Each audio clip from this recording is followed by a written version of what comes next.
자, 교재는 695페이지 17번입니다. 다음 중 옳지 않은 것은 했는데 정답은 2번. 자, 1번은 불가불적 수반행위를 얘기하고 있죠. 흡수관계에 속하는 것으로서 쭉 읽어보시면 다 맞는 얘기입니다.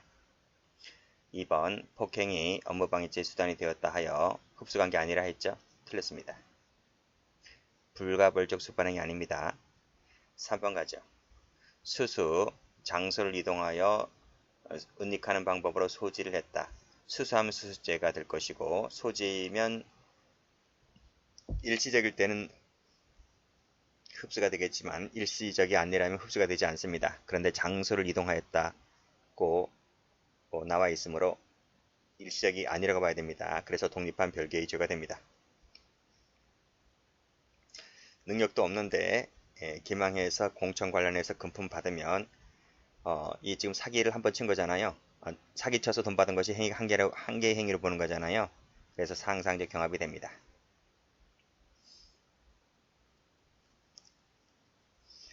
자, 18번. 자, 옳은 것은 했는데 3번입니다. 자, 1번 편취했으므로 사기죄 하나 될 것이고요. 숨기고 할인받으면 또 다른 사기죄가 되죠. 경합범이 되어버립니다. 틀렸습니다. 수인 각각의 피해자별로 각각 그럼 포괄일죄가 되는 것이 아니라 수죄가 되는 거죠. 피해자별로 수개의 죄가 됩니다. 3번 많이 나왔어요. 강도가 미수에 그쳤는데 그 자리라고 했습니다. 이게 행위가 한 개라고 보는 거예요. 그래서 상상적이 됩니다. 다른 종류일 때는 분리가 되지 않는다 했습니다. 두 개의 죄가 되는 것도 아니고 분리가 되면 두 개의 죄가 되겠지만 분리되지 않기 때문에 한 개의 죄가 됩니다. 자, 19번. 옳게 설명한 것은 그랬는데 1번입니다. 디귿만 동그라미. 자, 기업번은 보건복지부 소속 의무서기관 공무원이죠. 공무원인 의사입니다. 그래서 허위 공문서 작성자만 될 뿐이지 진단서는 안 돼요. 틀렸습니다. 자, 행사할 목적으로 인장을 위조했고 밑에 타인의 사문서를 위조하였다면 문서 위조죄만 될 뿐이죠. 인장은 여기에 흡수가 됩니다. 별도로 인장 위조죄는 되지 않습니다. 그래서 경합범이 될 리도 없죠. 타인의 신용카드를 절취하여 지금 사용했다는 거죠. 자, 그랬을 때 신용카드 부정 사용죄가 됩니다.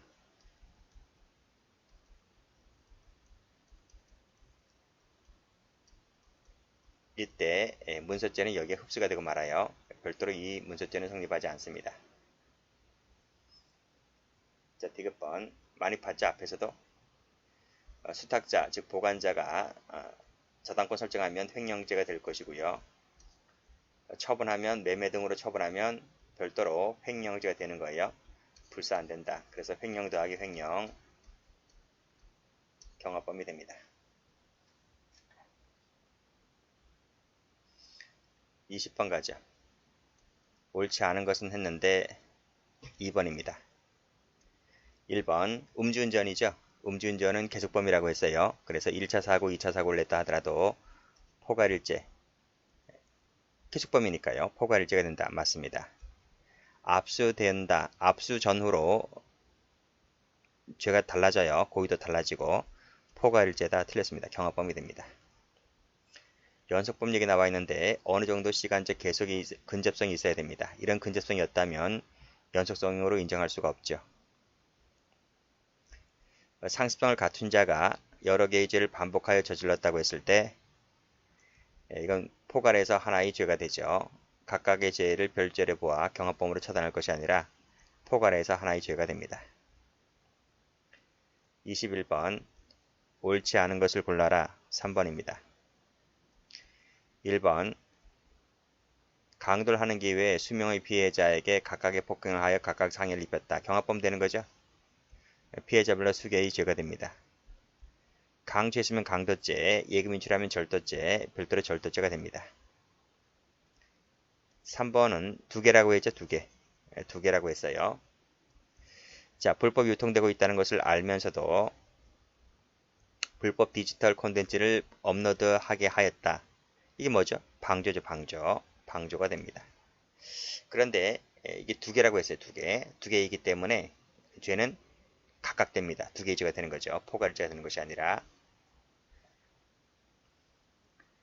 행사하면 행사죄, 영득하면 사기죄, 경합범위 됩니다.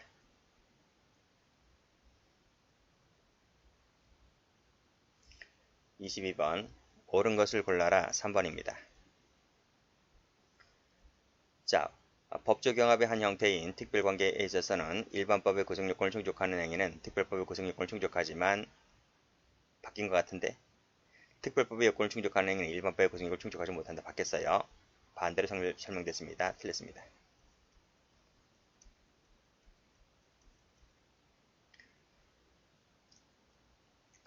자, 2번 자, 형법상의 죄와 공선법상의 죄는 보호법이 다르죠. 법조 경합 관계 아닙니다. 그래서 두 개의 죄가 전부 다 성립하게 됩니다. 틀렸습니다.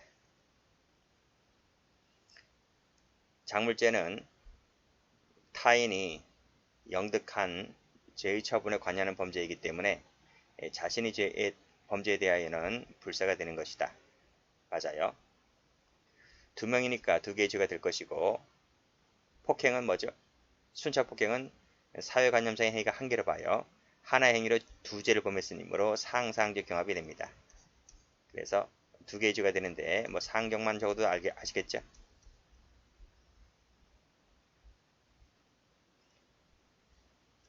자, 23번 불사가 되는 것은 모두 몇 개냐? 3번입니다.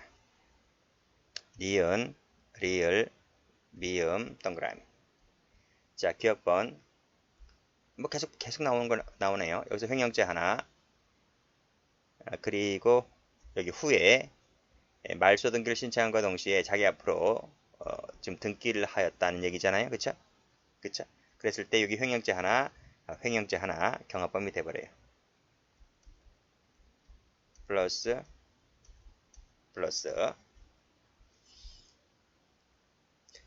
2번 보관하면 보관죄가 될 것이고 이무처분하는 부분은 새로운 법익 침해가 없기 때문에 불사가 됩니다. 니은 동그라미 교사하면 교사죄, 취득하면 취득죄, 경합범위 됩니다. 자, 뭐뭐 할 것처럼 기망하여 엄을 받은 다음에 이를 피해자 채권 변제에 충당하였다. 피해자 채권 변제에 충당한 부분은 새로운 법익 침해가 없죠. 새로운 법익 침해가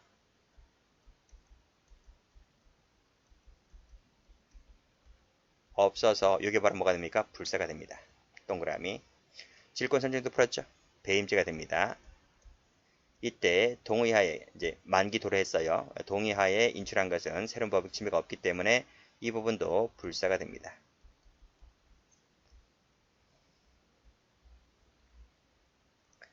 (24번) 옳지 않은 것은 했는데 지금 문제를 섞어놔서 1번하고 4번입니다. 자, 편취한 약속금 일단 편취했기 때문에 사기죄 되죠. 자, 숨기고 할인받았다. 그러면 별도로 능력이 있다 하더라도 이 사람이 그 사실을 모르는 자잖아. 모르는 자이기 때문에 이 사람에 대해서 또 다시 사기친 부분이기 때문에요. 이 사람에 대한 별도로 사기죄가 됩니다. 사기죄 두 가지가 됩니다. 사기 더하기 사기 경합범위 돼버리는 거예요. 음주운전죄는 포괄일죄 계속범위라서 포괄일죄가 된다 했잖아요. 그래서 맞고 3번 여러 사람 각각 그랬어요. 그러면 포괄일죄로 볼 수가 없다. 경합범위입니다. 자, 번호판을 부정 사용하였다. 그치? 그러면 자동차관리법 위반죄가 될 것이고, 그리고 행사할 목적으로 번호판을 부정 사용했다고 했을 때 역시 형법상의 공개 부정 사용죄가 될 것인데, 여기 형법상의 죄와 자동차관리법상의 죄는 특별관계가 아니에요. 뭐 형법과 뭐 폭처법, 특가법이면 모를까. 그건 행정법규잖아요. 행정법규.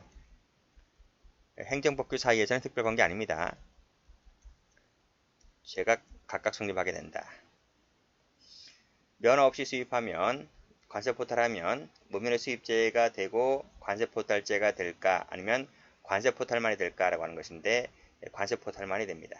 이때는 이 죄는 따로 별도로 성립하지 않아요. 여기에 흡수가 되고 맙니다. 옳은 질문.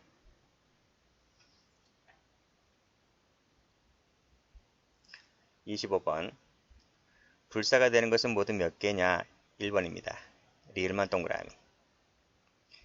기억번. 자, 대표이사가 지금 수분양자를 기망했죠? 그쵸? 근데 이 친구가 또다시 그 분양대금을 임의로 지출했습니다. 이 분양대금이 어디로 들어왔죠? 회사 통장으로 들어왔어요. 회사 통장에 들어온 돈을 임의로 인출한 겁니다. 그러면 이 부분이 횡령죄가 돼버리죠. 피해자 누굽니까? 회사죠. 여기는 누가 피해자가 되는 거예요? 분양자들이 이제 분양받은 사람들이 피해자가 되는 겁니다. 사기죄 피해자와 횡령죄 피해자가 다르잖아요. 그래서 각각 별도로 죄가 됩니다. 사기 더하기 횡령 경합범위 되는 거예요. 불사 안 됩니다. 매입했으면 매매죄, 소지했으면 소지죄가 되는데 이틀 이상 있으니까 일시적이 아니라 그랬죠? 일시적이 아니라서 이때는 매매, 소지, 죄가 각각 성립하게 됩니다. 경합범위죠. 자, 디귿번.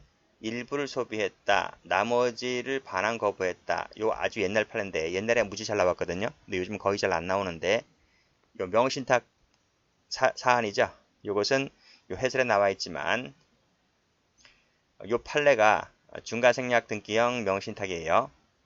요 판례가 2016년도 전원합의체 판결에 의해서 횡령죄가 되지 않는다라고 바뀌었어요. 그래서 이 부분이죠. 요 일부 소비했다는 이 부분이 이것이 횡령죄가 아닌 거예요. 옛날에는 바뀌기 전에는 여기 횡령죄였기 때문에 횡령죄였고 이것은 새로운 법익 침해가 있는 것이라서 또 다른 법익 침해라고 해서 횡령죄, 횡령 경합범 각각 성립해서 경합범이 되었었는데 지금은 이 첫 번째 이 일부 소비 자체가 횡령이 되지 않기 때문에 그 다음에 나오는 이것은 불사가 당연히 되는 게 아니죠. 그쵸? 그러니까 판례가 바뀌든 안 바뀌든 간에 어쨌든 이 판례는 불사가 아닌 거예요. 지금 불사를 묻고 있잖아요. 그러니까 바뀌기 전에는 횡령 더하기 횡령 경합범위였지만 지금은 바뀌더라도 이 자체가 횡령이 안 된다고요. 횡령이 안 되므로 불사가 나올 리도 없겠지, 그치? 그런 얘기입니다. 자, 리 1번. 공동상속인 중 1인이 상속인들로부터 반환을 거부했다. 뭐가 되죠? 횡령이 되는 거죠. 횡령. 형제들끼리도 나눠 가져야 되는 거예요. 장남이라고 자기가 다 가지면 이거 횡령이 되는 거예요. 자, 일단 끊고요. 그 임야에 관해서 다시 제3자 앞으로 저당권 설정 등기를 마쳤다. 요것이 또다시 횡령이 되나요? 안 되죠. 안 돼요. 왜냐하면 소유권 이전 등기를 요구받고도 반환을 거부했다고 했는데 반환 거부한 것이 자기 앞으로 등기를 마쳤다는 겁니다. 이게 자기 앞으로 해놨어요. 형제 중에 한 명이 자기 앞으로 해놨어요. 자기 앞으로 해놓은 것을 가지고 저당권 설정했다 하더라도 형제들의 다른 상속인들에 대해서 또다시 소유권 침해가 있는 건 아니란 말이죠. 이것이 불사가 됩니다. 불사가 되어서 이것은 횡령이 되지를 않는다. 횡령이 되는 것은 첫 번째 반환 거부 요것만 횡령이 되는 겁니다.